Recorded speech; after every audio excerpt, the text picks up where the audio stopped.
ठीक है, ये आर्टिकल दिख रहा होगा आपको, ठीक है। कोई मुझे बताएगा कि इस जर्नल का नाम क्या है, ये जो आर्टिकल जिस जर्नल में है उसका नाम क्या है?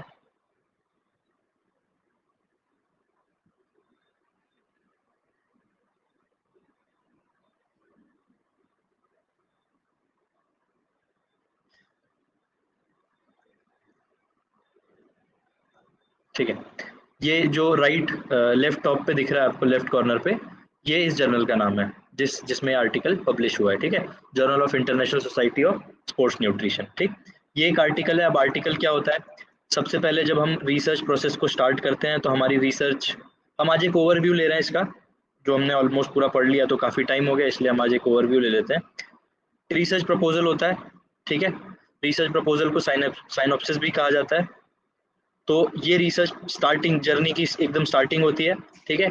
इससे हम धीरे धीरे धीरे करके किस पे जाते हैं, एंड क्या है इसका, रिसर्च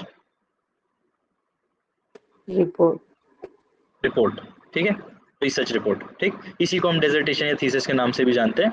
तो रिसर्च प्रपोजल से लेके रिसर्च रिपोर्ट तक हमारी जो जर्नी होती है वो हमारी पूरी रिसर्च प्रोसेस होती है, ठीक। हमने इसको तोड़ के भी पढ़ा था बीच बीच में कि क्या क्या उसकी स्टेजेस होती है। और इस पूरी प्रोसेस में हम जो बड़ी सी सिनॉप्सिस लिए बड़ी सी थीसिस लिखते हैं उसको जब हम छोटा करते हैं, ठीक है, इन शॉर्ट जब बनाते हैं तो एक रिसर्च आर्टिकल बन के आता है, ठीक है। तो ये हमारा एक रिसर्च आर्टिकल है, ठीक है। अब इसका टॉपिक क्या है, comparison of coconut water and a carbohydrate electrolyte sports drink on measures of hydration and physical performance in exercise trained men, ठीक है। अब क्या मुझे कोई बताएगा इसका इंडिपेंडेंट वेरिएबल क्या है, या कितने इंडिपेंडेंट वेरिएबल है इसमें?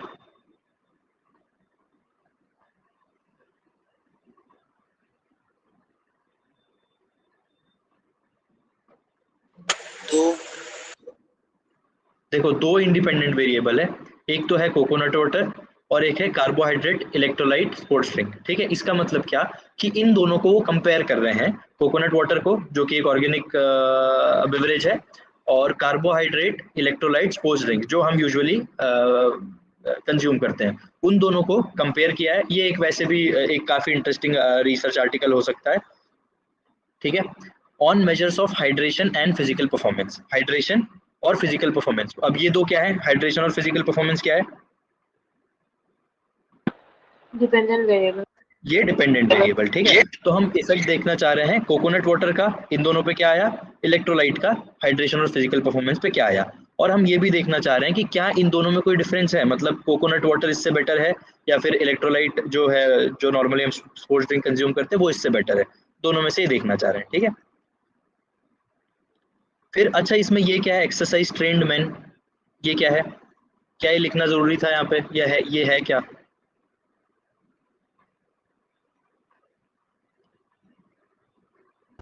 हम किसके ऊपर कर रहे हैं कि एक्सरसाइज ट्रेन्ड मैन के ऊपर कर रहे हैं, ठीक है, इसलिए ये एक तरीके से हम कह सकते हैं डिलिमिटेशन है मेरी स्टडी की, है ना। मैं कह सकता हूँ कि ये मेरी स्टडी की डिलिमिटेशन है, ठीक है। अगर मैं ये ना भी लिखता तो भी कोई बात नहीं थी, लेकिन ये तरीके से डिलिमिटेशन है जो मैं अपनी स्टडी में डिलिमिट कर रहा हूँ कि मैं एक्सरसाइज ट्रेंड मैन पे कर रहा हूँ। मैं ऐसे नॉर्मल इंडिविजुअल पे नहीं कर रहा हूँ, मैं एक्सरसाइज ट्रेंड मैन पे, मतलब जो कि ट्रेंड है, ठीक है। अब जो ट्रेंड है उनका कोई ना कोई ट्रेनिंग एज भी होगा, मतलब फॉर एग्जांपल मैं उन लोगों पे रिसर्च करूंगा जो कि 3 साल से ट्रेनिंग में है, ठीक है, या उन लोगों पे करूंगा जो 4 साल से 1 साल से ट्रेनिंग में है और वो मेन है, ठीक है। वुमेन्स पे नहीं करना, वुमेन्स को अवॉइड करेंगे, मेन्स पे ट्रेनिंग है ये, ठीक है, सॉरी मेन्स पे रिसर्च है, ठीक। अब ये जो आपको दिख रहा है एक बड़ा सा बॉक्स के अंदर, ये इसका एब्स्ट्रैक्ट है। एब्स्ट्रैक्ट मतलब एक छोटी सी समरी जो पूरे पूरे रिसर्च आर्टिकल को श्रिंक करके दिया जाता है, और मोस्टली जब आप कहीं आर्टिकल भेजते हो तो आपसे पहले एब्स्ट्रैक्ट मांगा जाता है, ठीक है। तो ये एब्स्ट्रैक्ट है, ठीक।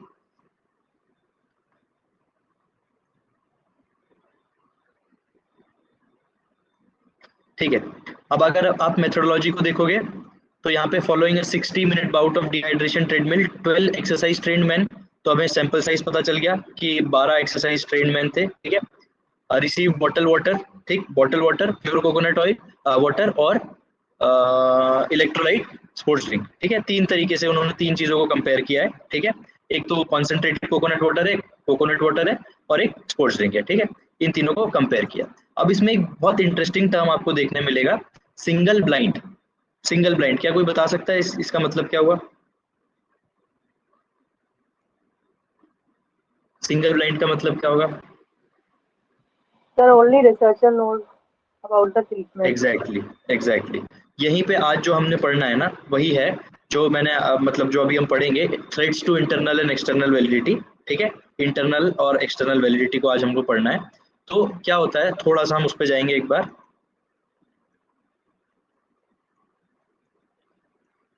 जब भी हमारी रिसर्च होती है ना, जैसे हमने पूरी रिसर्च प्रोसेस को देखा, उसमें कॉज एंड इफेक्ट रिलेशनशिप जो एस्टैब्लिश होता है, जो भी हमारी एक्सपेरिमेंटल रिसर्च होती है, कॉजल कंपैरेटिव रिसर्च होती है, इन सब में जब हमारा, जैसे कि फॉर एग्जांपल मैंने कहा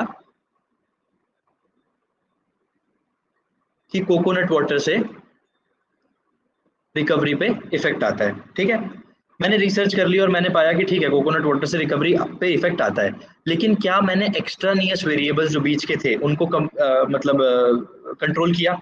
ठीक, एक्स्ट्रानियस वेरिएबल्स क्या हो सकते हैं कि हो सकता है मैं कोई सप्लीमेंट ले रहा हूँ। ठीक है, मैं आपको इसमें बताऊंगा, अभी जो पिछला आर्टिकल देखा हमने उसमें है। हो सकता है मैं कोई सप्लीमेंटेशन पे हूँ। ठीक है, हो सकता है कि मेरी कोई मसाज वगैरह थेरेपी हो रही हो मेरी, ठीक है, अलग से, या फिर मैं रिकवरी जो मेरे आर्स हैं या फिर जो रेस्ट आर्स है मेरे वो बहुत ज्यादा है।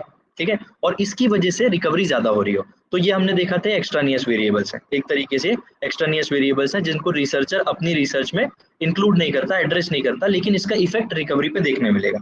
ठीक है, तो ये हमारे एक्स्ट्रानियस वेरिएबल है। अब आप ये सोचो कि ये जो रिकवरी पे इफेक्ट, मतलब जो रिकवरी हो रही थी वो कोकोनट वाटर की वजह से हो रही है या इन फैक्टर्स की वजह से हो रही है? ये जब कंट्रोल नहीं किए हुए तब। सही, एक्सटर्नल फैक्टर्स की वजह से इम्प्रूव हो रही है। एक्सटर्नल फैक्टर्स की वजह से भी हो रही है, या फिर मैं ये कहूंगा कि हमें पता नहीं है एग्जैक्टली, रिसर्चर को भी पता नहीं है कि ये जो वैलिडिटी है वो एस्टेब्लिश हुई या नहीं, मतलब कि कोकोनट वाटर जो है वही इसके कॉज का रीजन है या नहीं, मतलब इसका कॉज है या नहीं। ठीक है, तो उस केस में हम कहेंगे कि there is threat to internal validity.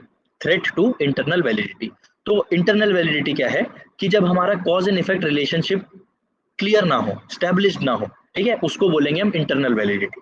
ठीक है,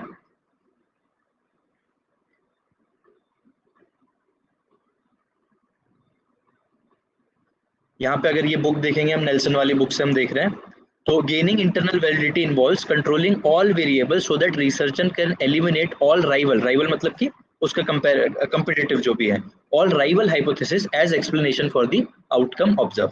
ठीक है, आई होप ये आपको समझ में आया होगा कि इंटरनल वैलिडिटी का मतलब कि जो भी आप कॉज और इफेक्ट रिलेशनशिप डिस्क्राइब कर रहे हो अपनी रिसर्च में, हाइपोथेसिस प्रूव कर रहे हो, वो सिर्फ उसी वजह से हो और उसका दूसरा कोई कारण ना हो, तो हम कहेंगे इंटरनल वैलिडिटी स्टैब्लिश हो गई। ठीक है, इसमें किसी को कोई डाउट?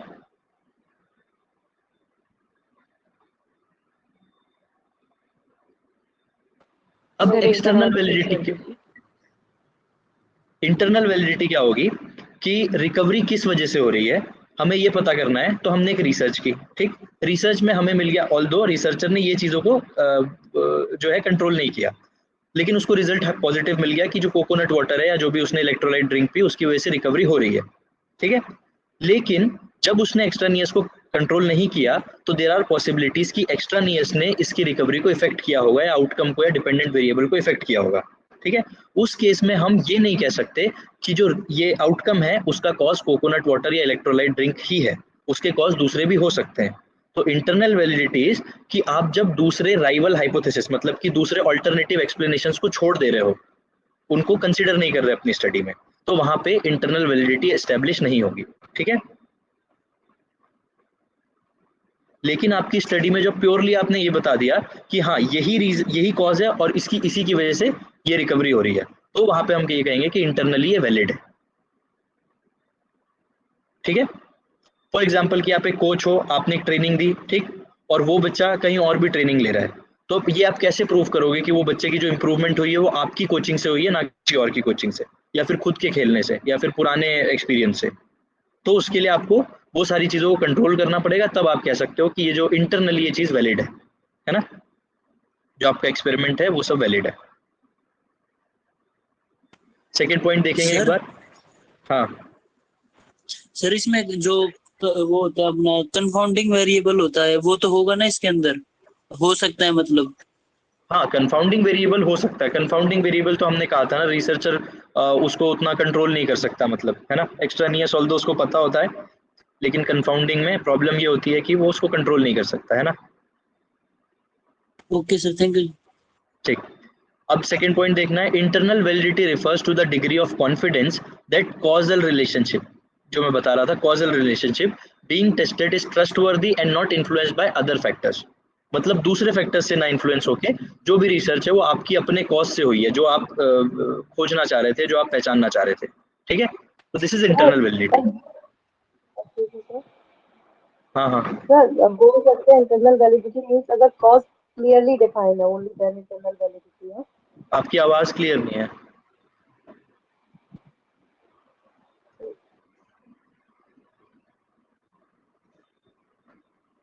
पूछो पूछो। सर आई एम सेइंग अगर कॉज क्लियर है, डिपेंडेंट वेरिएबल पर कॉज का इफेक्ट दिख रहा है, तभी इंटरनल वैलिडिटी होगी, ऐसा बोल सकते हैं सर? हाँ, तब वो इंटरनली वैलिड है, तब वो इंटरनली वैलिड है। ठीक है, ठीक है, दिस इज इंटरनल वैलिडिटी। ठीक है, अब आते हैं एक्सटर्नल वैलिडिटी। एक्सटर्नल वैलिडिटी क्या होगी? तो बिल्कुल इसका अपोजिट। इंटरनल वैलिडिटी बात करती है अंदर के सिस्टम की, मतलब आपने जो रिसर्च की है वो अंदर कितनी सक्सेसफुल है, उस रिसर्च एनवायरनमेंट में, एम्बियंस में कितना सक्सेसफुल है। एक्सटर्नल वैलिडिटी बात करती है उसके जनरलाइजेशन पार्ट की, कि जब हम उसके बाहर जाएंगे, मतलब इस एटमॉस्फेयर के बाहर जाएंगे, ठीक है, क्योंकि आप डीलिमिटेशंस आपको याद होगा बहुत सारे सेट करते हो। जैसे कि हम इस पेपर में देखें तो मैं आपको डीलिमिटेशंस बताता हूँ, एक सेकेंड। एक तो हमने देखा था exercise trend man,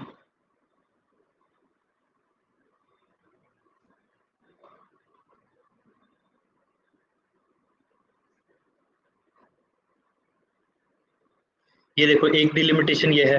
programme of regular exercise, मतलब कि जो भी सब्जेक्ट थे, जो जो जिन लोगों को उनको इंगेज किया है रिसर्च में, तो उसका डिलिमिटेशन ये है कि program of regular exercise for minimum of pass, तो लास्ट 5-6 महीने से इंगेज थे एक्सरसाइज में, उन्हीं को उन्होंने अपनी रिसर्च का पार्ट बनाया।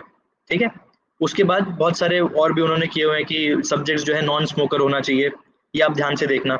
सब्जेक्ट जो है नॉन स्मोकर होना चाहिए, उसकी कोई हिस्ट्री नहीं होनी चाहिए कार्डियोवास्कुलर डिसीजेस की, मेटाबॉलिक न्यूरोलॉजिकल, ये सब उसमें कोई डिसऑर्डर्स नहीं होने चाहिए, ऑर्थोपेडिक डिसऑर्डर नहीं होने चाहिए।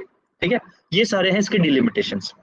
ठीक है, अब अगर आप ध्यान दोगे तो बहुत सारे डीलिमिटेशन सेट कर दिए हैं इसमें। अब मैं इससे आपको एक क्वेश्चन पूछूंगा, इसलिए आपको बोल रहा हूँ, इसको ध्यान से देखना, कि बहुत सारे डीलिमिटेशन सेट कर दिए हैं। ठीक, अब वापस आते हैं, एक्सटर्नल वैलिडिटी क्या है, इस पॉइंट को अभी यहाँ पे रखते हैं हम। बहुत सारे डिलिमिटेशन जब सेट होते हैं तो क्या होता है, एक्सटर्नल वैलिडिटी क्या होती है कि फॉर एग्जांपल मैंने बहुत सारे डिलिमिटेशन सेट कर दिए और अपने इस सर्कल में अपनी एक स्टडी कर ली। स्टडी के अंदर मैंने एक कॉज एंड इफेक्ट रिलेशनशिप बना दिया कि इस पर्टिकुलर चीज से ए के होने से बी हो रहा है, मतलब ए उसका कॉज है और बी उसका रिजल्ट है। ठीक, अब आप देखोगे कि ये जो सर्कल है, क्या मैं इसको जनरलाइज कर सकता हूँ? अगर मैंने बहुत सारे डिलिमिटेशंस लगाए हुए हैं तो क्या मैं इसको जनरलाइज कर सकता हूँ? No sir. देखो, external validity refers to the extent to which result from a study, result मतलब कि वही कि आपकी रिकवरी इलेक्ट्रोलाइट से कितनी हुई, आपकी जो ट्रेनिंग प्रोटोकॉल है वो कितने इफेक्टिव है, आपका ड्रग कितना इफेक्टिव है, कैन बी अप्लाइड और generalize to other situation, group और इवेंट्स। मतलब कि जनरलाइज कितना किया जा सकता है, जनरल पॉपुलेशन पे, या कि दूसरी सिचुएशंस पे, या दूसरे सर्कमस्टेंसेस पे कितना ज्यादा एप्लीकेबल है। तो अगर आप ध्यान दोगे, जैसे नेट में ऐसा ही कुछ क्वेश्चन आ सकता है कि इंटरनल वैलिडिटी के कम करने से, या इंटरनल डिलिमिटेशंस को बढ़ाने से एक्सटर्नल वैलिडिटी पे क्या इफेक्ट आता है। ध्यान से सुनना, इफ वी रिड्यूस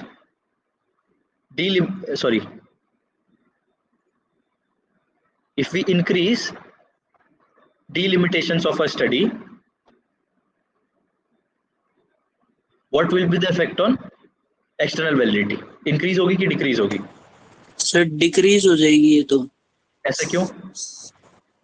सर क्योंकि इसमें हम वो ज्यादा कर रहे हैं ना, जो ये क्या बोलते हैं इसको, डिमिलिटेशन ज्यादा कर रहे हैं, क्योंकि इसमें ये लिखा हो। Yes sir. जैसे अगर आप सेकंड पॉइंट देखोगे तो इन कंट्रोलिंग एंड कंस्ट्रेनिंग का मतलब वही कि आप किसी चीज को रिस्ट्रिक्ट कर रहे हो, the research setting to gain internal validity the researcher place the generalization or external validity of the finding in jeopardy. jeopardy मतलब कि खतरे में, ठीक है।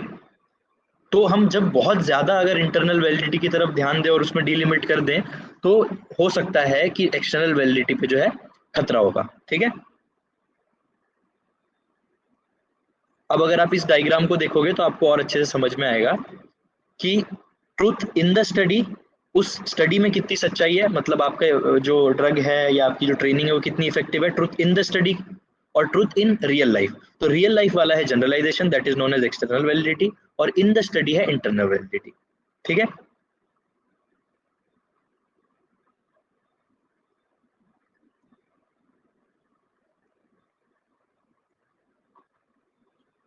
इसमें किसी को कोई डाउट?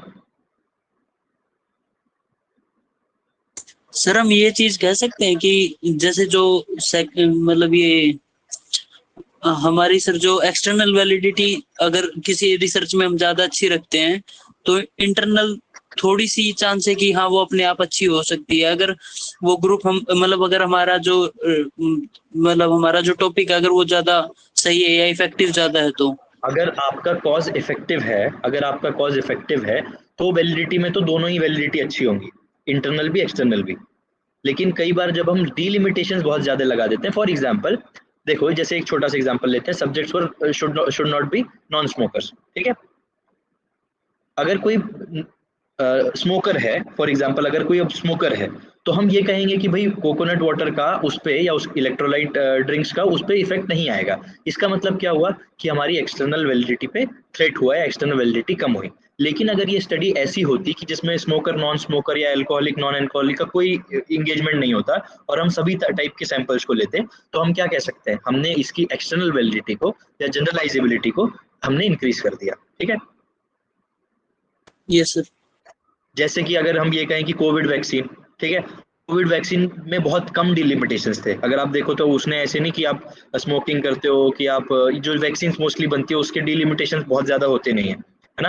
ज्यादा ज्यादा कितने होते हैं कि जो एज ग्रुप होता है एक तो, ठीक है, दूसरा होता है कि जो भाई प्रेग्नेंट वुमेन्स है उनको थोड़ा ध्यान रखना है, और कुछ डिसीजेस जैसे डायबिटिक है या ऐसे कुछ है तो उनको, बस रेस्ट ऑफ द पॉपुलेशन के लिए वो यूनिफॉर्म होती है, करेक्ट।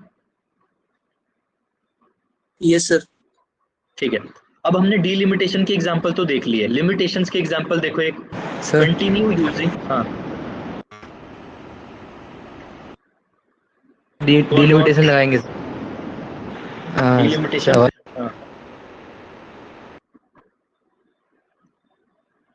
अब एक लिमिटेशन है इसमें देखना कि however they were allowed to continue using nutritional supplement they had been using prior to beginning of the study। ये क्या होगा, लिमिटेशन हो सकता है ये?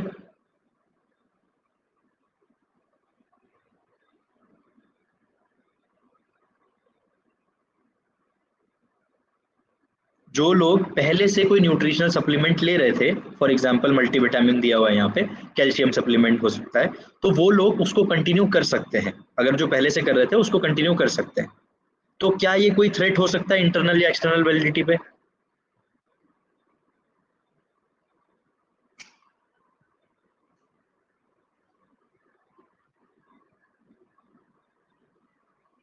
आवाज आ रही है मेरी? सर थ्रेट तो नहीं हो सकता। थ्रेट नहीं होगा?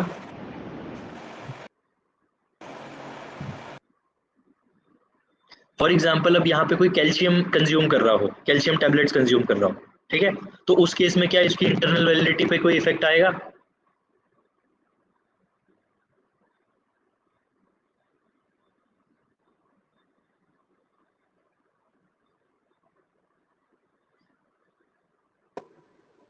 आई थिंक आना तो चाहिए इस कंडीशन में भी उस पोटेंशियल आएगा सर। सर आएगा, थोड़ा थोड़ा तो आएगा, थोड़ा थोड़ा तो आएगा सर। आ सकता है क्योंकि अदर्स जो हमने रिसर्च के लिए पर्सन्स लिए वो थोड़ी ना लेते होंगे। एग्जैक्टली, कुछ लेते होंगे ना, अगर लेते उसका होंगे इफेक्ट आएगा। तो हम ये कह सकते थे कि ये चीज भी कंट्रोल की जा सकती थी, ठीक है, लेकिन हर कुछ कंट्रोल करना पॉसिबल नहीं, तो हमें सिर्फ एक एग्जांपल लेना है इस पेपर से। और एक चीज और ये आपके काम की हो सकती है, ठीक है, मतलब आप अगर कोई भी इसमें इंटरेस्टेड हो तो फिजिकल एक्टिविटी रेडीनेस क्वेश्चन है, इसको लिख लो। कभी आपको काम आए तो ये इसमें ये पेपर वगैरह पढ़ के हमें ये भी आइडिया मिलता है कि कौन से क्वेश्चनर्स हम यूज कर सकते हैं इन जनरल। ठीक है, तो physical activity readiness questionnaire park. ठीक है,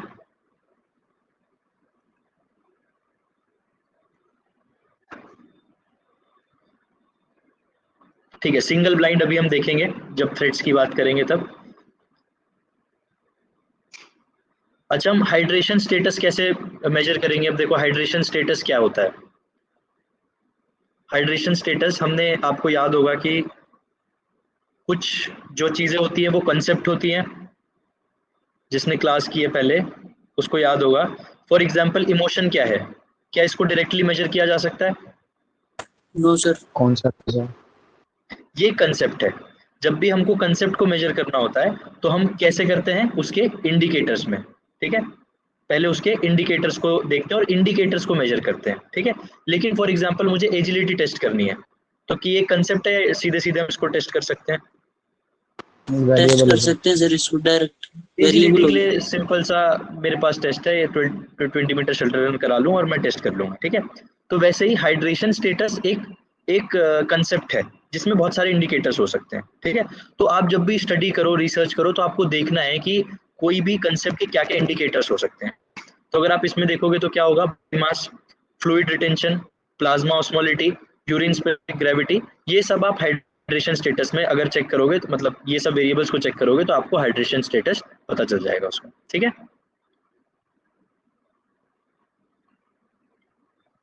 फिर इसमें एक चीज और ध्यान देने वाली है कि पहले मैं आपसे पूछता हूँ, किसी को ये पता है कि क्या होता है ये?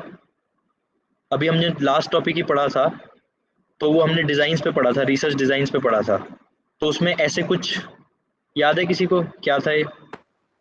सब ब्लेंड ऑफ बोथ है शायद सर, क्वांटिटेटिव और क्वालिटेटिव शायद।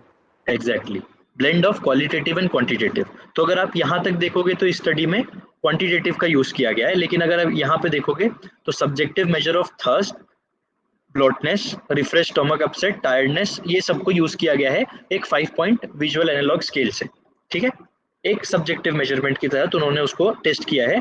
तो ये स्टडी ठीक ठाक एग्जांपल है हमारे मिक्स मॉडल डिजाइन का। ठीक है, जहाँ पे सब्जेक्टिव और ऑब्जेक्टिव या फिर क्वालिटेटिव और क्वांटिटेटिव दोनों को यूज किया गया है। ठीक है, तो ये जैसे हमने अभी एक पेपर पढ़ा तो हमें इतनी सारी इंफॉर्मेशन मिल गई, तो जब भी अगर आप किसी पढ़ रहे हो तो ये सारी इंफॉर्मेशन आपको देखते हुए चलनी है। अगर उसमें कोई नया क्वेश्चन है आप उसको नोट कर लो, उसको पढ़ लो, कोई डिजाइन है उसको नोट करो, उसको उसके बारे में देखो, कोई कंसेप्ट है उसको देखो क्या उसको कैसे टेस्ट किया हुआ है। तो इस टाइप से आपकी जो डायमेंशन है रिसर्च के वो बढ़ते जाएंगे। ठीक है, अब इसके रिजल्ट पे आते हैं। ठीक समझ में आ रहा है? जी सर। Yes sir. ठीक है, फिर आते हैं हम इसके रिजल्ट पे। देखो, subject loss approximately 1.7 kg, 2% of body mass, ये सब है। At the end no difference were noted between coconut water and SD for any measure of, SD मतलब कि sports drink, for any measure of fluid retention. इसका मतलब क्या हुआ? या ये इसके अगर मैं पूछूं आपसे कि इसको हाइपोथेसिस के टर्म्स में आपको डिफाइन करना है तो आप क्या बोलेंगे? कौन सा हाइपोथेसिस रिजेक्ट हुआ, कौन सा एक्सेप्ट हुआ? Null hypothesis. क्या हुआ, रिजेक्ट हो गया? Yes sir. रिजेक्ट हो गया? यस सर, ऑल्टरनेटिव एक्सेप्ट हो गया। क्या बोल रहा है? No difference were noted between coconut water and sports drink for any measure of fluid retention. कोई डिफरेंस नहीं मिला। नल हाइपोथेसिस क्या कहता है? क्या कहता है? There is no difference. No difference. So null hypothesis is CW accepted. is equal to sports drink. ये था हमारा नल हाइपोथेसिस। ऑल्टरनेटिव हाइपोथेसिस कह रहा था कि CW is not equal to sports drink, इन दोनों में से कोई तो डिफरेंट है। लेकिन हमें रिजल्ट क्या मिला कि नो डिफरेंस वर नोटेड। तो नो डिफरेंस अगर मिल गया तो हमारा कौन सा एक्सेप्ट होगा, नल या ऑल्टरनेट एक्सेप्ट होगा? सर नल होगा सर। नल हमारा ट्रू हो गया, फेल टू बी रिजेक्टेड। ठीक है, मतलब कि इसमें कोई डिफरेंस नहीं है। कोकोनट वाटर या स्पोर्ट्स ड्रिंक आप दोनों में से जो भी कंज्यूम करते हो तो हो सकता है आपको इक्वल रिजल्ट उसका देखने मिले। ठीक है, अब आते हैं इस पे, ये वाली वैल्यू का मुझे बताओ अब क्या है ये वैल्यू, और इससे क्या इंडिकेट होता है? लेवल ऑफ सर मतलब significance. Sir margin of error sir और ज़्यादा लेना पड़ेगा सर अगर हाइपोथेसिस को सर रिजेक्ट कराना है तो। ठीक है, लेकिन मैं अगर आपसे ये कहूँ कि अच्छी रिसर्च में तो 0.05 ही एक स्टैंडर्ड वो होता है, तो इसका मतलब क्या हुआ? पी वैल्यू क्या है, कम है ज़्यादा है जो सेट की थी उससे? अगर कम है तो उसका कंसिक्वेंस क्या हुए, ज़्यादा है तो क्या हुआ? सर ज़्यादा है तो सर अच्छी नहीं होगी सर वो रिसर्च सर 0.05 से ज़्यादा आ रहा है तो sir. Exactly exactly. P value जो आपने सेट किया हुआ था अगर उससे ज़्यादा है, ठीक है, इससे ज़्यादा है या इक्वल है, तो हम ये कहेंगे कि हमारी जो स्टडी है वो उसमें null hypothesis fail to be reject हो गया या वो इफेक्टिव नहीं है, हमारे जो अल्टरनेटिव है जो हमारा रिसर्चर हाइपोथेसिस है वो इफेक्टिव नहीं है। ठीक है, इस केस में आप देखोगे कि जो इंडिकेशन है वो कह रहा है कि 0.05 से ज़्यादा है पी वैल्यू, इसका मतलब क्या हुआ कि हमारा जो जो भी हम एज्यूम कर रहे थे वो इफेक्टिव नहीं है। ठीक है, मतलब कि null hypothesis prevails, null hypothesis is fail to be rejected. ठीक है, अच्छा आपको ये बताएगा ये क्या रिप्रेजेंट किया हुआ है यहाँ पे, 123.3 क्या है, प्लस माइनस क्या है, 5.8 क्या है? सर वो वैल्यू बता रहा है सर इतना सर प्लस माइनस सर वो डेबिट कर सकता है ऊपर और नीचे। ठीक है, डेविएट कर सकता है। ये 123.3 क्या है? सर वो कोकोनट वाटर का बता रहा है सर, वो सर स्पोर्ट्स ड्रिंक का बता रहा है सर। तो अगर मैं इसको नॉर्मल डिस्ट्रीब्यूशन पे देखूं तो मैं कहूँगा कि ये मेरा मीन है, 123.3 मेरा मीन है, और इससे इधर इतना डेविएशन है 5.8, और इससे इधर -5.8 इतना डेविएशन है। ठीक है, तो अगर मैं इस ग्रुप के 12 लोग हैं, इस ग्रुप में किसी को भी उठाऊं या 2 या 3 सैंपल उठाऊं तो मुझे इसके बीच में ही, तो ये मेरा कॉन्फिडेंस इंटरवल हो गया। ठीक है, ये मेरा कॉन्फिडेंस इंटरवल हो जाएगा, मतलब 1 2 3 तो 118 समथिंग से लेके 1 to 8 समथिंग। ठीक है, ये मेरा कॉन्फिडेंस इंटरवल हो गया। क्लियर है? अब इसके यस आगे सर। जो भी वैल्यू, फॉर एग्जांपल मैंने एक सैंपल लिया और मैंने बोला कि क्या ये पॉपुलेशन का हिस्सा है, मुझे देखना है, और अगर उसकी वैल्यू आ गई 117 तो मैं क्या बोलूंगा?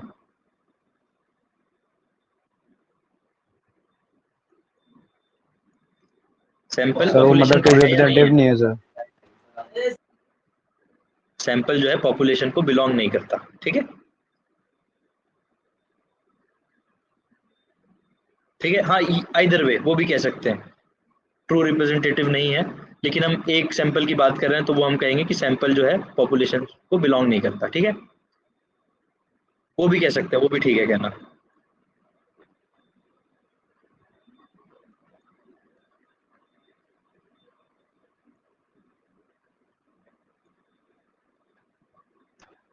अब यहाँ पे एक एक चीज हमारी जो रिसर्च में इंपॉर्टेंट छूट गई है वो है रिसर्च एथिक्स। ठीक है, रिसर्च एथिक्स को हम पढ़ेंगे कुछ, या फिर मैं रिकॉर्डेड कुछ उसका अपलोड करूंगा। रिसर्च एथिक्स को आप जरूर पढ़ना, वो एक बहुत इंपॉर्टेंट चीज़ है जिस पे यूजीसी बहुत फोकस कर रहा है, उस पे क्वेश्चंस आते हैं, रिसर्च एथिक्स को आप जरूर पढ़ना। अच्छा, इसका एग्जीक्यूशन वाला पार्ट एक बार देख लेते हैं, यहाँ से यहाँ तक आप पढ़ना। Prior to participation each subject was asked of the procedure, potential risk and benefits associated with the study through both verbal and written form in accordance with the। अब ये जो भी लिखा हुआ है यहाँ पे, यहाँ से यहाँ तक, वो किस चीज को मायने में, मतलब दिमाग में रख के लिखा हुआ है? सर सब्जेक्ट्स के लिए सर। सब्जेक्ट्स के लिए, वेरी गुड। तो सब्जेक्ट का कंसेंट, तो जो रिसर्च एथिक्स है वो कहता है कि सब्जेक्ट सुप्रीम है। ठीक है, सब्जेक्ट का पूरा ध्यान रखना है, सब्जेक्ट को पूरी जो जो भी चीज आप कर रहे हो, जो प्रोटोकॉल्स हैं, प्रोसेस है, वो पता होनी चाहिए। सब्जेक्ट जिस टाइम पे चाहे वो बाहर आ सकता है। सब्जेक्ट को ये भी पता होना चाहिए कि जो क्या कंज्यूम कर रहा है, उसके क्या बेनिफिट्स है, क्या लॉस है, वो सब कुछ पता होना चाहिए। ठीक है, तो वो सब जो है कंट्रोल किया जाता है, या कोई तो इंस्टीट्यूट के जो गाइडलाइंस होती हैं, रिसर्च एथिक्स की गाइडलाइंस होती है, उन सब से कंट्रोल किया जाता है। ठीक है, तो ये अभी कोई भी एक रिसर्च आर्टिकल में, थीसिस में होना बहुत इंपॉर्टेंट हो गया है, ये जो इन्होंने मेंशन किया हुआ है ना यहाँ पे एथिक्स, तो ये थोड़ा सा इंपॉर्टेंट है। ठीक है, अगर आप कहीं नोट करते हो तो वहाँ रिसर्च एथिक्स जरूर लिख लेना, आपको पढ़ना ही पढ़ना है उसके लिए।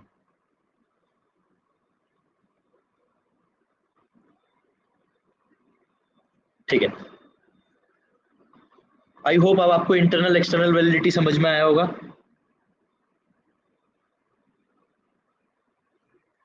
Yes sir. अब जैसे यहाँ इस केस में देखें तो ऑल्दो ये कंज्यूम कर रहे थे, एक तो कोकोनट वाटर कंज्यूम कर रहे थे और एक कर रहे थे ये स्पोर्ट्स ड्रिंक, ठीक है। अब इसका इफेक्ट रिकवरी पे आता, इसका इफेक्ट रिकवरी पे आता, लेकिन इसके बीच में ये बहुत सारे सप्लीमेंट भी ले रहे थे। जैसे हमने अभी देखा था कि लिमिटेशंस थी कि उसने रिसर्चर के लिमिटेशन के बाहर था वो चीज, जो सप्लीमेंट थे उन्होंने अलाउ किया हुआ था, ठीक है। उस केस में मैं ये कह सकता हूँ, उस केस में मैं ये कह सकता हूँ कि हो सकता है कि सप्लीमेंट्स की वजह से रिकवरी इंप्रूव हो रही है, सप्लीमेंट्स की वजह से रिकवरी इंक्रीज हो रही है। जहां पे इसकी कौन सी वैलिडिटी थ्रेट में, इंटरनल या एक्सटर्नल?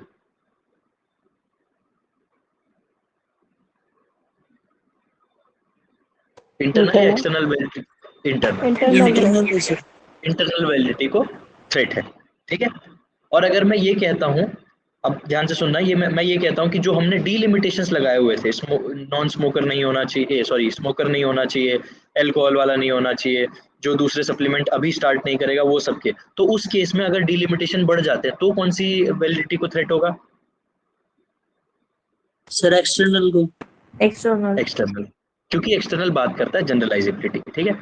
अब हमें देखना है कि इंटरनल और एक्सटर्नल वैलिडिटी जो है किन किन फैक्टर्स पर डिपेंड और करती है, ठीक है। ये सबसे ज्यादा इंपॉर्टेंट है, नेट के पर्सपेक्टिव से बहुत ज्यादा इंपॉर्टेंट है। इस पे क्वेश्चंस आते ही आते हैं, क्वेश्चन टर्म्स पे आते हैं, ध्यान रखना। तो आपको टर्म्स ध्यान से देखनी, ठीक है। थ्रेट्स टू इंटरनल वैलिडिटी, और उस जिसमें भी इंटरनल वैलिडिटी सबसे ज्यादा इंपॉर्टेंट है।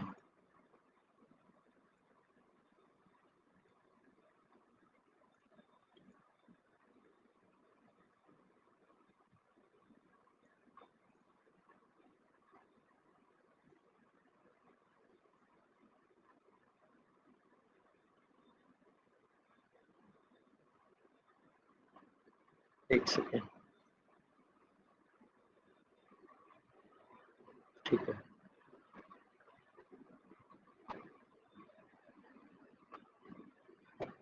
ठीक है, थ्रेट्स टू इंटरनल वैलिडिटी, ये आप एक एक पॉइंट है बड़े आसानी से समझते चलना, क्योंकि ये अपने जो हेडिंग है उससे मैच करते हैं, तो आपको बहुत ज़्यादा दिक्कत जाएगी नहीं। इसको आप यहीं पे समझते हुए चलना, ठीक है। पहली चीज़ है हिस्ट्री। हिस्ट्री से क्या समझ में आता है हमको?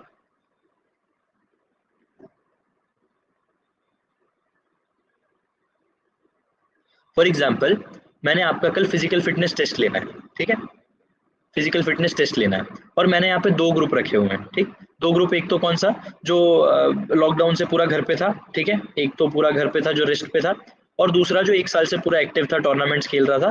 तो हमने एक तो रेस्ट ग्रुप बोल दिया, एक एक्टिव ग्रुप बोल दिया। अब अगर मैं इसका फिजिकल असेसमेंट करूं तो कौन सा ग्रुप ज्यादा बेटर अच्छा कर पाएगा? सेकंड वाला। सेकंड वाला। अब मैंने कहा कि मैंने इन दोनों को ही 2-3 महीने की ट्रेनिंग और दी, इन दोनों को, ये एक्टिव थे ये रेस्ट पे थे, मैंने इनको बुलाया, इनको मैंने 2-3 महीने 3 महीने की ट्रेनिंग और दे दी, ठीक है, 3 मंथ्स की और ट्रेनिंग दे दी। इसके बाद मैंने इनका असेसमेंट देखा, तो अब किसका अच्छा आएगा? सेकंड वाले का तो अच्छा ही आएगा, थर्ड वाले का पहले से बेटर होगा। एग्जैक्टली मतलब आएगा अच्छा सेकंड वाले का ही। क्यों? क्योंकि इनके पास एक हिस्ट्री है, क्योंकि इनके पास एक ऐसी चीज है जो ऑलरेडी चल रही है, ठीक है, एक एक्स्ट्रा बेनिफिट है, ठीक है।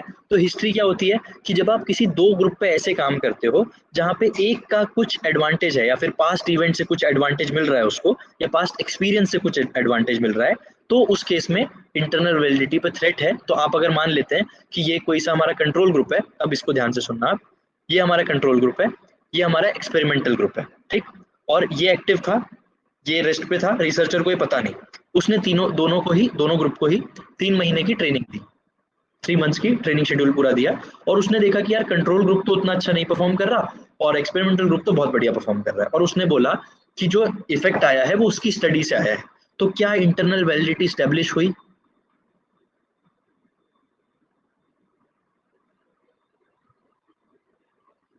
नहीं सर। क्वेश्चन समझ में आया? No, repeat sir. करूं एक बार?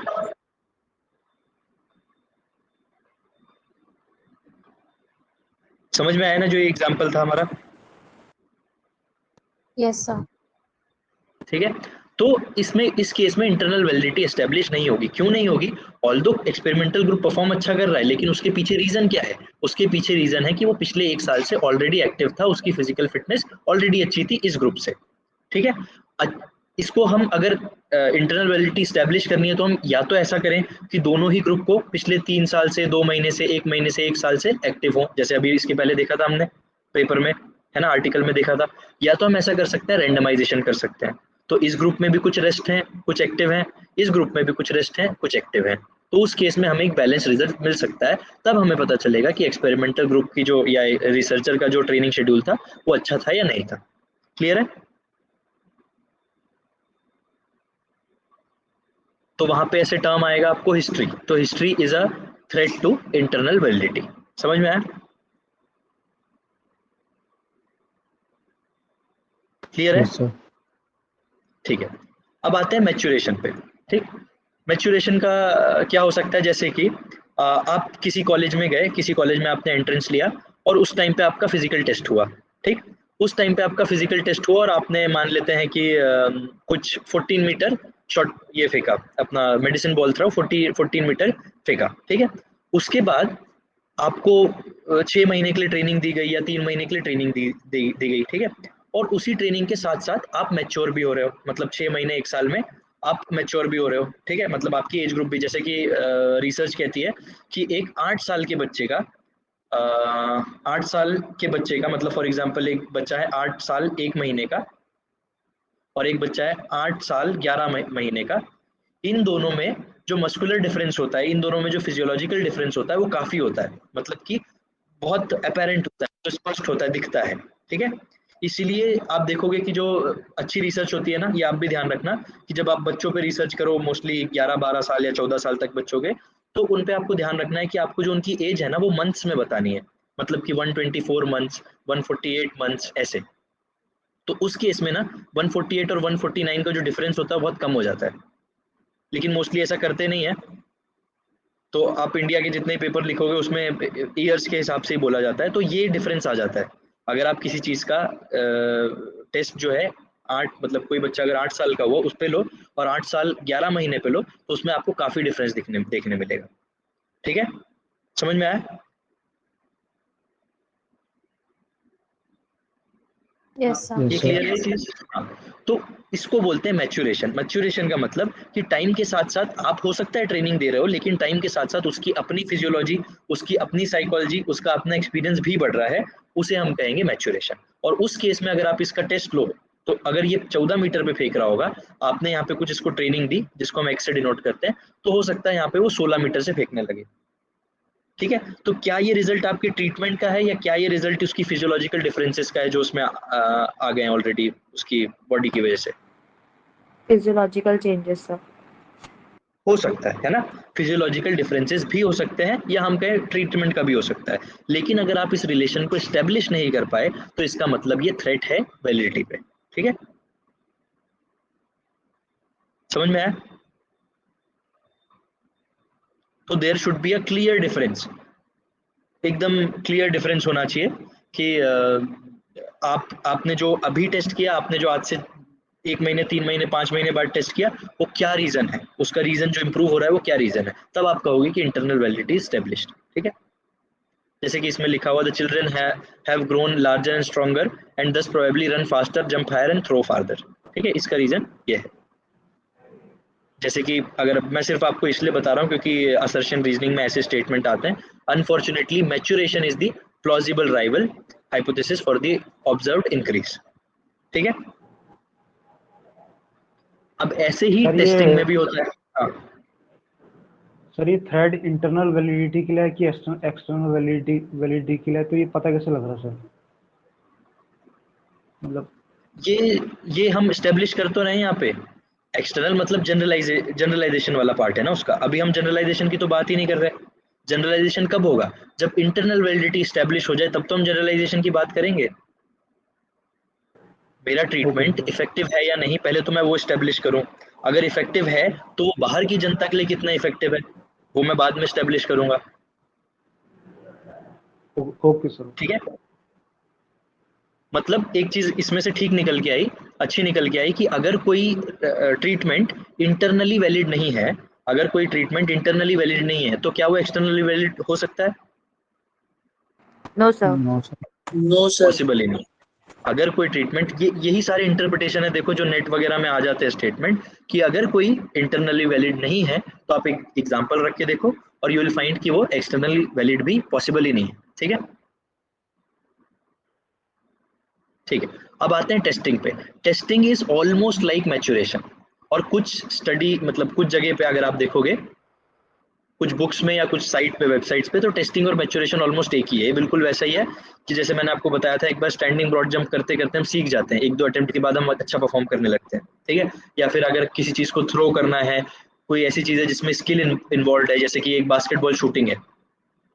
ठीक है, तो बास्केटबॉल शूटिंग अगर कोई नया बच्चा भी एक बार बॉल पकड़ेगा तो पहली बार में तीसरी बार में वो कैच कर लेगा कि उसे कितनी मसल फोर्स लगानी है, कितना उसको आउटपुट देना है ताकि बॉल ठीक ठाक जगह पे लैंड हो या फिर रिंग के अंदर जाए। ठीक है, तो उसको उसको क्या बोलते हैं, टेस्टिंग। मतलब कि अगर किसी बच्चे ने अभी एक बार उस चीज को परफॉर्म कर लिया, ठीक है, मैंने आपको बोला कि भाई स्टैंडिंग ब्रॉड जंप करो, स्टैंडिंग ब्रॉड जंप करो, आपके पास 3 अटेम्प्ट है, तो चांस होंगे कि उसका पहला अटेम्प्ट, ऐसा होता है हमारे साथ भी होता है, पहला अटेम्प्ट उतना अच्छा ना हो और दूसरा अटेम्प्ट थोड़ा इससे ठीक हो और तीसरा अटेम्प्ट इससे ज्यादा अच्छा हो, तो उसका जो बेस्ट होगा वो तीसरे अटेम्प्ट या दूसरे अटेम्प्ट पे आता है।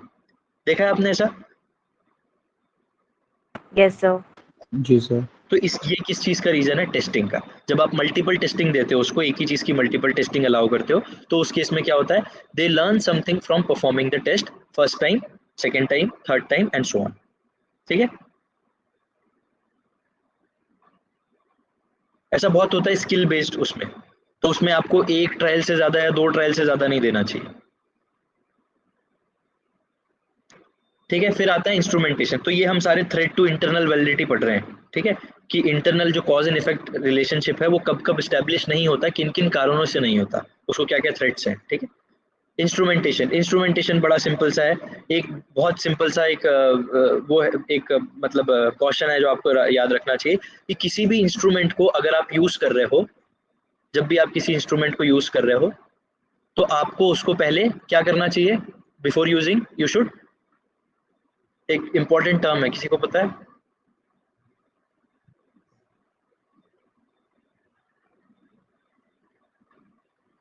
चेक करते हैं सर उसको पहले। चेक क्या मतलब होता है कैलिब्रेट का? फॉर एग्जाम्पल आपने एक 5 kg का वेट लिया। ठीक है, वेट बड़ा बड़ा पुराना सा है, आयरन वेट है, आयरन वेट आपने लिया 5 kg का, और आपने टेस्ट करा दिया कि इस 5 kg के आयरन वेट को कौन कितनी देर होल्ड कर सकता है। ठीक है, या फिर 5 kg के आयरन वेट को कुछ कुछ आपने अपने टेस्ट में यूज किया, लेकिन आपको सिर्फ पता है या उस पर लिखा हुआ 5 kg, लेकिन आपने उसको टेस्ट नहीं किया और आपने उसको सिंपली लगा दिया। ठीक है, या फिर कोई वेट लिफ्टिंग चल रही है, और आपने 5 kg उसमें इंक्लूड किया, 5-5 kg के 2 साइड से इंक्लूड कर दिए, और वो रस्टेड है, काफी टाइम से रस्टेड है, आपने इंक्लूड कर दिए। क्या वो एक्चुअली 5 kg थे? कैसे पता? आपने कहा सर लिखा था। क्या आपने उसको कैलिब्रेट किया? कैलिब्रेट करना मतलब कि उसको टेस्ट करना। Before using any instrument we should test it. ठीक है, तो ये बहुत इंपॉर्टेंट होता है, जो वो रीडिंग दे रहा है वो सही दे रहा है कि नहीं। जैसे कि स्किन फोल्ड कैलिबर कई बार कैलिब्रेटेड नहीं होते तो प्रॉब्लम करते हैं। ठीक है, वेट्स जो है कैलिब्रेशन में इंपॉर्टेंट होते हैं, कैलिब्रेट करना। वेइंग मशीन आपने देखा होगा, कई बार हम सामान लेने जाते हैं तो वो ऑलरेडी ऐसे डिस्प्ले कर रही होती है, वेइंग मशीन जो होती है हमारी 0 पॉइंट या कुछ 0.50 ऐसे डिस्प्ले कर रही होती है। देखा है कभी आपने ऐसे?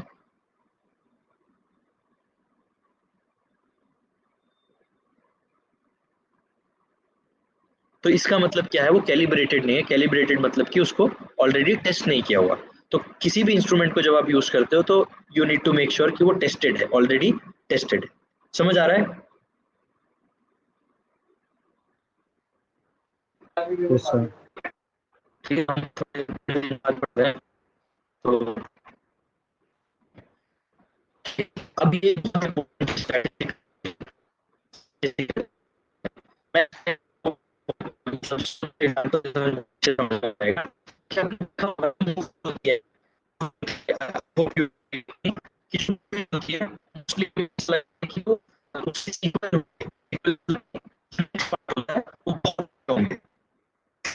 कोई फॉर एग्जाम्पल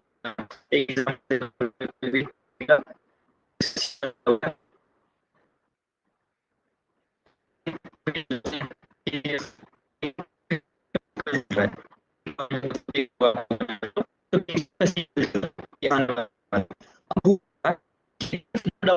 आवाज कट रही है। आवाज क्लियर नहीं है आपकी।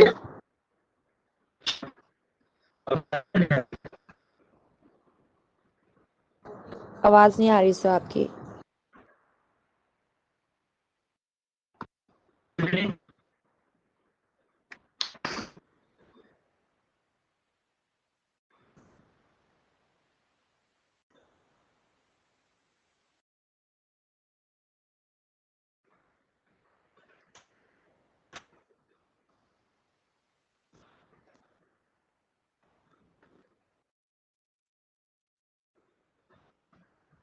आ रही है?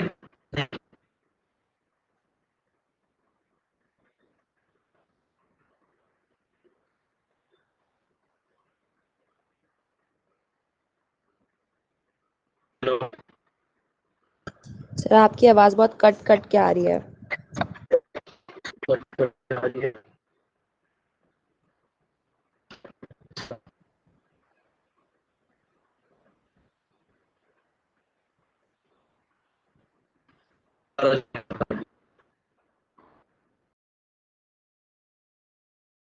अब आ रही है?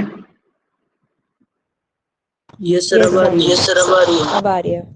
ठीक ठीक ठीक, थैंक यू। हम कहाँ पे थे? अच्छा, मैं आपको बता, कहाँ तक सुना आपने? मैं आपको केजीएफ बता रहा था कुछ। Calibrate sir.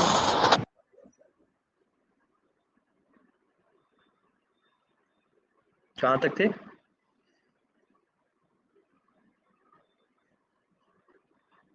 सर केजीएफ से नहीं सुना।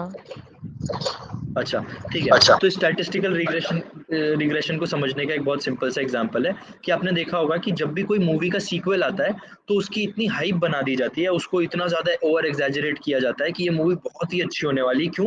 क्योंकि इसका पहला पार्ट बहुत अच्छा था। ठीक है, जैसे कि बाहुबली लोगों ने पहला पार्ट इतना अप्रिशिएट किया कि उन्हें लगा कि सेकंड पार्ट और भी अच्छा होगा, मतलब उनके एंटिसिपेशन इतने ज़्यादा थे। वैसे ही केजीएफ अभी फर्स्ट पार्ट इतना मतलब अच्छा था, लेकिन सेकंड पार्ट को इतना ज़्यादा ओवर हाइप कर रहे हैं कि अगर सेकंड पार्ट अच्छा नहीं भी होगा तब भी केजीएफ जो है बॉक्स ऑफिस पे अच्छा काम करेगी, उसके पैसे बनेंगे। ठीक है, तो ये क्या है? एक तरीके से स्टैटिस्टिकल रिग्रेशन। ठीक है, समझ में आया? तो जब हम ऑलरेडी मान लेते हैं कि कोई ग्रुप, जैसे कि यहाँ पे देखो कि मैंने एक ग्रुप को क्लासिफाई किया, एक तो वेरी एक्टिव चिल्ड्रन में और एक तो वेरी इनएक्टिव या वेरी लेजी चिल्ड्रन में। ठीक है, तो जब उनका टेस्ट किया जाएगा तो क्योंकि आपके दिमाग में ऑलरेडी एक सेट माइंडसेट है, मतलब आपका एक माइंडसेट जो है ऑलरेडी आपने बना लिया है कि ये तो बहुत एक्टिव चिल्ड्रन है, तो अगर वो थोड़े से भी कम एक्टिव हुए ना, या अगर वो उतने ही एक्टिव हैं आपकी ट्रेनिंग के बाद भी, तो आपको लगेगा कि अरे यार ये तो इनकी एक्टिवनेस तो बढ़ी ही नहीं, ऑल्दो उनकी एक्टिवनेस पीक पे थी। और अगर कोई इनएक्टिव बच्चे हैं, ठीक है, और आपने उनको थोड़ा सा करा दिया, तो आपको लगेगा कि अरे यार ये तो बिल्कुल एक्टिव हो गए, ऑल्दो वो बहुत इनएक्टिव थे तो वो थोड़ा इंप्रूव किए हैं बस। ठीक है, मतलब कि अगर हम नंबर्स में देखें तो वो 5 से थोड़ा हो गए 6, लेकिन ये स्टैटिस्टिकली सिग्निफिकेंट नहीं है, लेकिन क्योंकि बीइंग अ रिसर्चर आप इसको ऐसे पोर्ट्रे करोगे, ऐसे बताओगे कि ये बहुत सिग्निफिकेंट है। क्यों? क्योंकि आपकी एक्सपेक्टेशन बहुत नीचे थी, और अगर आपकी एक्सपेक्टेशन बहुत ऊपर हो, ठीक है, जैसे कि आप 9 मान के चलो और वो 9 से 9.5 हो, तो आप बोलोगे कि नहीं मज़ा नहीं आया, ये तो कुछ इंप्रूवमेंट नहीं हुआ। तो दिस इज स्टैटिस्टिकल रिग्रेशन। समझ आया? सर एक बार दोबारा बता दीजिए सर ये। जैसे कि एक छोटा सा एग्जांपल मैंने यहाँ पे कोट किया हुआ है। मैंने कहा give me 40 worst student and I guarantee that they will show immediate improvement right after my treatment.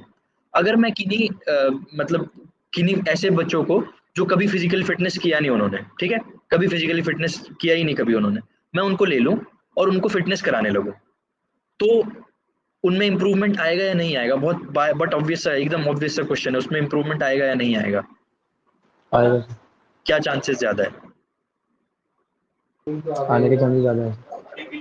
आने के चांसेस ऑब्वियस है। क्यों? क्योंकि जब भी आप किसी चीज़ को, आप भी खुद ही देखना कि जब भी आप किसी नई चीज़ को सीखते हो ना, तो जो इनिशियल पार्ट होता है आप उसको बहुत जल्दी पिकअप करते हो, और बाद में आप में एक स्टैग्नेंट ग्रोथ, मतलब स्टैग्नेंट हो जाती है चीज़ें, बहुत ज़्यादा आप अच्छे से नहीं कर पाते। उसका रीज़न क्या है कि इनिशियली चीज़ें सिंपल होती हैं, उनको पिकअप करना ईजी होता है।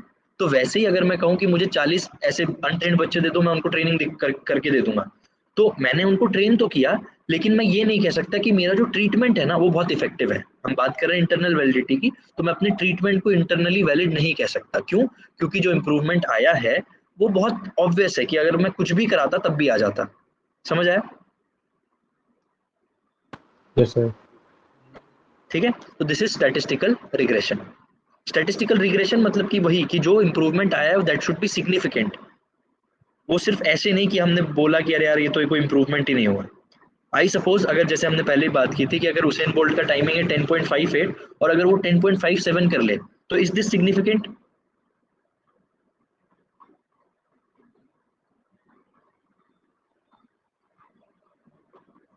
Is this significant? ये जो 1 सेंटी-सेकंड है ये क्या सिग्निफिकेंट डिफरेंस है?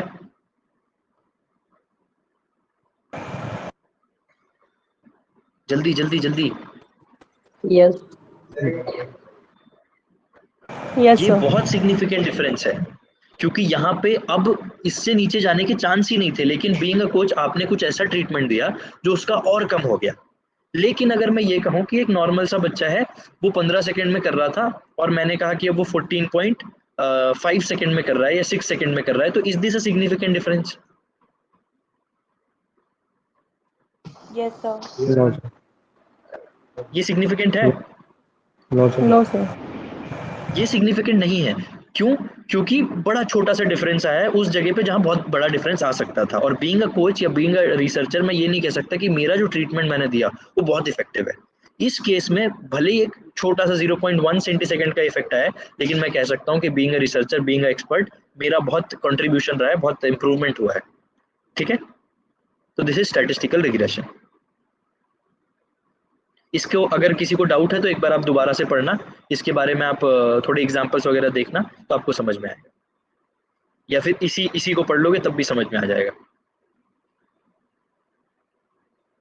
ठीक है, सिलेक्शन बायस हम थोड़ा सा इसको जल्दी जल्दी पढ़ते हैं। हमने हमने आज कुछ 2-3 इफेक्ट देखने हैं।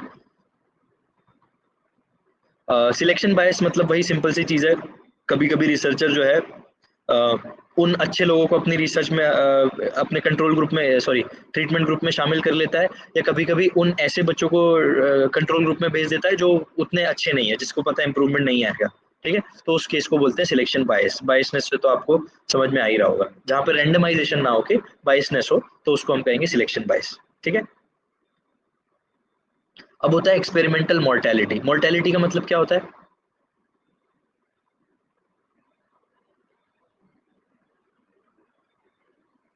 इसका मतलब क्या हुआ? मोर्टेलिटी का मतलब होता है वैसे तो खत्म हो जाना, ठीक है, लेकिन यहाँ पे एक्सपेरिमेंटल मोर्टेलिटी का मतलब है कि जब आपका एक्सपेरिमेंट खत्म हो गया। फॉर एग्जांपल आपने दो ग्रुप लिए, एक तो लिया आपने ट्रीटमेंट ग्रुप और एक कंट्रोल ग्रुप लिया। आप ट्रीटमेंट ग्रुप को पूरा अच्छे से ध्यान रख रहे हो, उनको बहुत ज़्यादा अच्छे से ट्रेनिंग करा रहे हो, पूरा उनका मेजरमेंट ले रहे हो, सब कुछ कर रहे हो। कंट्रोल ग्रुप को आपने छोड़ रखा है, आप कुछ भी नहीं कर रहे हो उनके साथ। उस केस में कंट्रोल ग्रुप के जो बच्चे हैं, क्या वो वैसा ही परफॉर्म करेंगे जैसा वो पहले कर रहे थे, या उतने एक्साइटेड रहेंगे जैसे ये ट्रीटमेंट वाले हैं? No sir.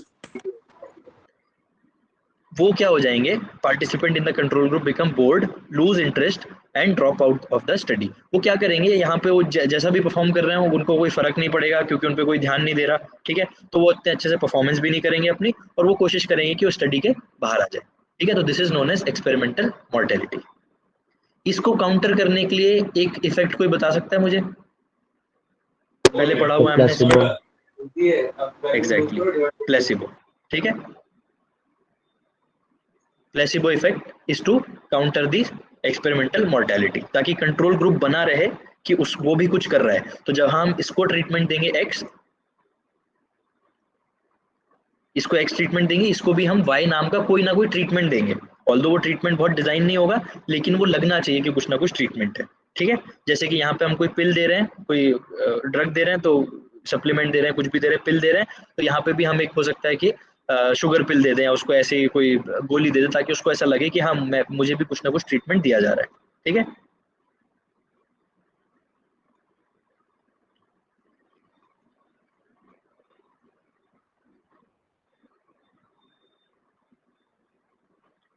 अब हम एक इम्पोर्टेंट इस पे आते हैं, वो इम्पोर्टेंट है आपके लिए पढ़ना। ठीक है, 3-4 इफेक्ट हैं जो कि बहुत इंपॉर्टेंट है, आपको यहाँ वहाँ रिसर्च में देखने मिलेंगे। ठीक है, ये भी कहीं ना कहीं इंटरनल वैलिडिटी को थ्रेट करते हैं। आप इनको थोड़ा सा नोट डाउन कर लेना क्योंकि इनमें थोड़ा कंफ्यूजन होता है। अभी अभी आपको क्लियर हो जाएगा लेकिन बाद में आपको दोबारा कंफ्यूजन हो जाएगा, तो ये आप थोड़ा सा ध्यान से नोट डाउन कर लेना कहीं एकदम शॉर्ट में अपने पास। ठीक है, एक होता है हॉथरॉन इफेक्ट। ठीक है, हॉथरॉन इफेक्ट, हॉथरॉन इफेक्ट क्या होता है कि फॉर एग्जाम्पल जब तक आपको रिसर्चर नहीं देख रहा, जब तक आपको टीचर नहीं देख रहा, जब तक आपको कोई भी नहीं देख रहा, कोई आपके ऊपर कोई विजन नहीं है, कोई विजिलेंस नहीं है, तो उस केस में आप बड़े कैजुअल हो, बड़े आराम से घूम रहे हो, पढ़ाई नहीं कर रहे हो, ट्रीटमेंट मतलब कोई प्रोटोकॉल्स फॉलो नहीं कर रहे हो, सब कुछ। जैसे ही आप पे कोई विजिलेंस आया, जैसे ही आप पे किसी ने देखना शुरू किया, ठीक है, subject in a treatment group improve their performance because they are aware that they are being treated or tested। ठीक है, तो जैसे ही आपको देखना शुरू किया या जैसे ही आपको ये पता चला कि आपको कोई ऑब्जर्व कर रहा है, तो आपने क्या किया, हॉथरॉन इफेक्ट को मतलब सॉरी आपने क्या किया, अपनी परफॉर्मेंस को इंप्रूव करना शुरू कर दिया या फिर आपने एफर्ट लगाना शुरू कर दिया। तो this is known as Hawthorne effect. समझ में आया?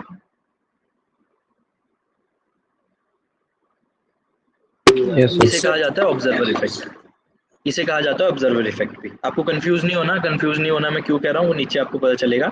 हॉथरॉन इफेक्ट वो है जहाँ पे जब तक आपको कोई देख नहीं रहा, जब तक कोई ऑब्जर्व नहीं कर रहा, you will be free, you will be casual. जैसे ही आपको कोई देखने लगता है तो आप, ये बिल्कुल वैसे तब होता है जब हम एग्जाम्स में हो या हमारा कोई टीचर हमें देख रहा हो जिससे हमें कुछ बेनिफिट हो, तो उस केस में ये होता है ऑब्जर्वर इफेक्ट। ठीक है, तो this is threat to internal validity.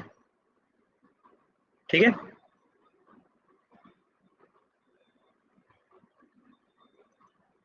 एक होता है हेलो इफेक्ट।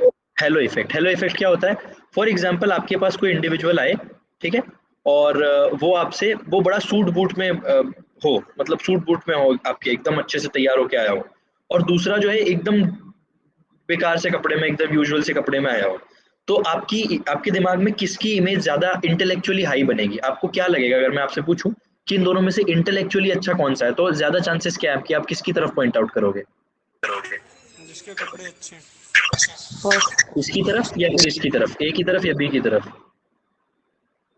एक ही तरफ। देयर आर मोर चांसेस कि आप कहोगे कि ही इज ब्राइट, इंटेलिजेंट, और he is somewhat dull and stunt. ठीक है, इसका रीजन क्या है कि हमने किसी एक कैरेक्टरिस्टिक को देख के, एक कैरेक्टरिस्टिक यहाँ पे था कपड़ा या इसके गुड लुक्स, उसको देख के हमने कहा कि इसकी दूसरी चीजें भी अच्छी होंगी। ठीक है, ये बिल्कुल वैसा ही है जैसे हमारा टीचर कहता है कि यार ये इस सब्जेक्ट में अच्छा है, या फिर इसकी कम्युनिकेशन स्किल बहुत अच्छी है, तो ये दूसरे सब्जेक्ट में पढ़ाई में भी बहुत अच्छा होगा। ठीक है, या फिर ये लंबा है तो इसका मतलब इसके स्प्रिंटिंग अच्छी होगी, या फिर ये लंबा है तो इसके कुछ एक आधी एबिलिटीज बहुत अच्छी होंगी। ठीक है, ऐसा बहुत होता है, नॉर्मली बहुत होता है कि जो बच्चा बहुत अच्छे से तैयार होकर जाता है उसको वाइवा में बहुत अच्छे नंबर मिलेंगे, या फिर एग्जाम्स में ठीक ठाक उसको वो करेंगे। जैसे आप बैंक वगैरह जाओ, ठीक ठाक फॉर्मल लगा के जाओ तो आपको बहुत अच्छे से ट्रीट किया जाएगा। तो ये मान के चलते हैं कि अगर आप बहुत अच्छे से रेडी होके आए हो तो आप बड़े पैसे वैसे वाले लोग हो या ऐसा कुछ। ठीक है, तो this is known as halo effect.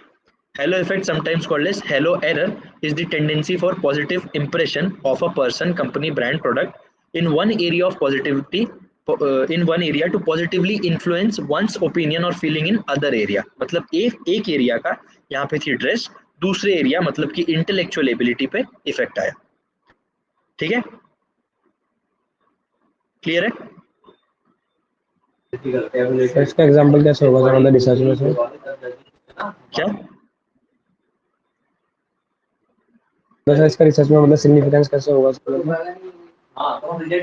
जैसे कि मैंने आपको यही बताया ना, जैसे कि मैंने कहा कि यार मैंने एक इंडिविजुअल को देख लिया, रिसर्चर ने एक इंडिविजुअल को देख लिया और उसने कहा कि यार ये तो अच्छा परफॉर्म करेगा, उसकी सिर्फ फिजिक देख के, उसने बोल दिया कि यार ये तो इसकी डेडलिफ्ट तो ज्यादा जाएगी या इसकी तो लिफ्ट ज्यादा। तो क्या हुआ, ऑल्दो उसकी लिफ्ट ज्यादा नहीं जाएगी या नहीं जाती, लेकिन क्योंकि उसका एक पॉजिटिव इफेक्ट हो गया उसके दिमाग में, रिसर्चर के दिमाग में पॉजिटिव इफेक्ट हो गया, तो उसने कहा कि इसकी लिफ्ट ज्यादा जाएगी या ज्यादा वेट उठा सकता है। तो उसके फिजिक ने उसकी स्ट्रेंथ पे एक तरीके से इंप्रेशन क्रिएट किया। ठीक है, तो इसको हटाने, हाँ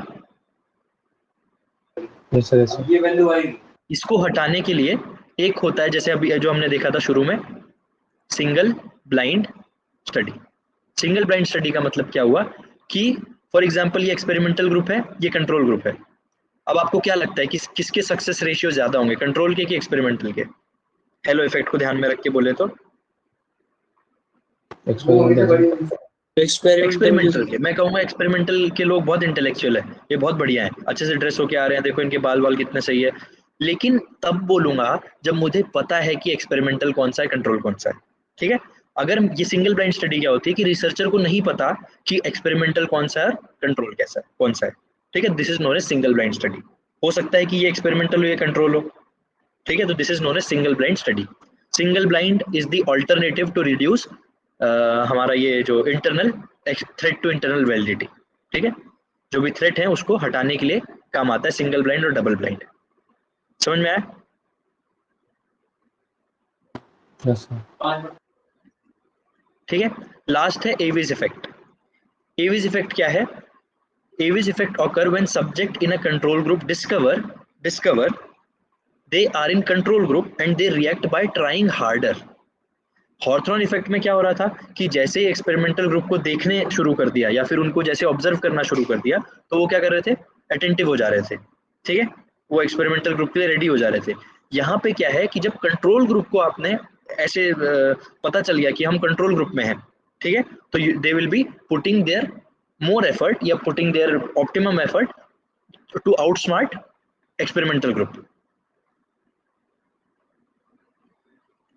दो ग्रुप है, एक्सपेरिमेंटल और कंट्रोल। ठीक है, ये बीच में हमारा रिसर्चर है। ठीक है, अब एक्सपेरिमेंटल ग्रुप को चांसेस है कि मैं जो ट्रीटमेंट दे रहा हूँ, इसको हम ट्रीटमेंट दे रहे हैं, तो चांसेस है कि भाई ये 100 kg जो है डेडलिफ्ट उठाएं या फिर इनका जो बॉडी मास इंडेक्स है वो बढ़ेगा। लेकिन कंट्रोल ग्रुप को पता चल गया कि they are in control group, तो उस केस में इन्होंने क्या किया? एक्स्ट्रा प्रैक्टिस करनी शुरू कर दी, एक्स्ट्रा डाइट लेना शुरू कर दिया, बॉडी मास इंक्रीज करना शुरू कर दिया, डेडलिफ्ट लगानी शुरू कर दी। उस केस में क्या होगा कि देयर आर चांसेस कि कंट्रोल ग्रुप वो आउटस्मार्ट कर जाए इनको या फिर इनसे ऊपर चला जाए। समझ में आया? सर पर सर ये तो रिसर्चर के हाथ में नहीं है ना सर, मतलब एक्सप्लेनेशन वेरिएबल ही हुआ सर ये तो। हाँ, रिसर्चर के हाथ में नहीं है, लेकिन इसको कंट्रोल कैसे किया जा सकता है कि आपकी जो स्टडी है, सिंगल ब्लाइंड स्टडी हो, डबल ब्लाइंड स्टडी हो, उसमें क्या होगा कि दोनों में से किसी को भी नहीं पता कि कंट्रोल ग्रुप कौन सा और एक्सपेरिमेंटल ग्रुप कौन सा है। तो आप इसमें क्या करोगे? इसको भी प्लेसिबो देते रहोगे, इसको भी ट्रीटमेंट देते रहोगे, उन्हें पता नहीं कौन सा ट्रीटमेंट है, कौन सा प्लेसिबो है, दोनों को ऐसा लगेगा कि हम दोनों पे ही एक्सपेरिमेंटल हो रहा है। समझ में आया? तो उस केस में कोई भी एक्स्ट्रा एफर्ट नहीं देगा, जेन्युइन एफर्ट देगा। उसमें हमको पता चल जाएगा कि हमारी इंटरनल वैलिडिटी या जो कॉज है वो वाकई एस्टेब्लिश हो रहा है या नहीं। ठीक है,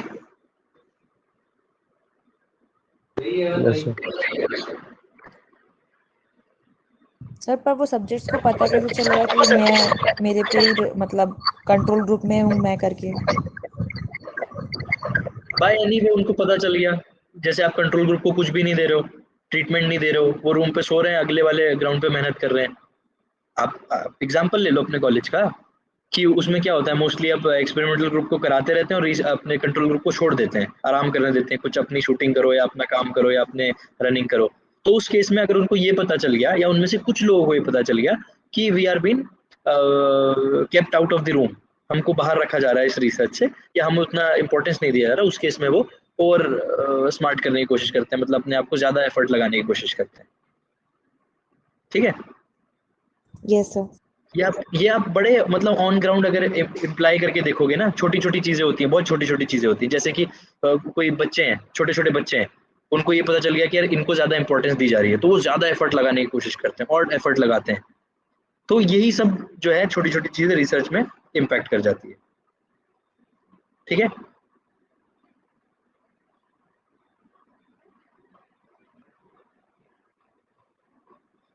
ठीक।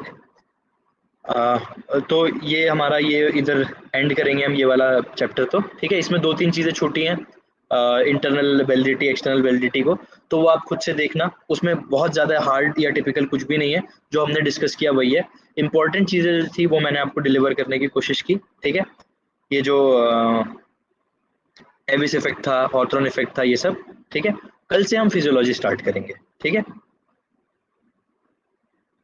तो अगर किसी को कोई प्रॉब्लम हो, डाउट हो रिसर्च को लेके, तो आप मुझे वैसे पर्सनली टेक्स्ट कर देना, उसको हम सॉर्ट कर लेंगे। लेकिन रिसर्च को अभी के लिए हम, ऑल्दो मुझे पता है कि ये पूरा कंप्लीट नहीं हुआ है, लेकिन फिर भी क्योंकि हमें दूसरा सब्जेक्ट भी पढ़ना है, इसीलिए और एक फंडामेंटल हमारा बन गया है। अब आपको किसी भी चीज को पढ़ोगे तो आपको समझ में आएगा, ऐसा नहीं है कि आपको कुछ भी समझ नहीं आएगा। ठीक है। Yes sir. सर हमारी अदर क्लासेस भी होंगी क्या?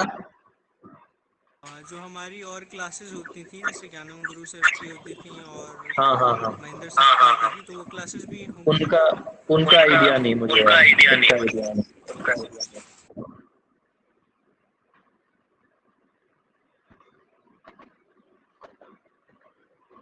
Okay, thank you so much. फिर कल हम मिलेंगे फिजियोलॉजी के किसी पॉइंट टॉपिक के साथ, और मैं कोशिश करूंगा कि मैं आपको टॉपिक शुरू में बता दूं या सुबह बता दूं कौन सा टॉपिक पढ़ना है। ठीक है, thank you. Thank you sir. Thank you sir. Hello sir. हाँ हाँ जी, सर मेरे को एक चीज पूछनी है। बताओ ये जो बताओ। जैसे आप कंप्यूटर में आप पीडीएफ से ही पढ़ाते हो ना सर, आप डायरेक्ट? हम्म। तो सर इसमें आप ये हाइलाइटर कैसे यूज करते हो? मतलब कोई अलग से इक्विपमेंट है या फिर मतलब कोई ऐप से यूज करते हो आप? पीडीएफ में ही है, उसी में है, उसी में ऑप्शन है ऊपर। अच्छा, ये इस ऐप के अंदर है सर ये, मतलब?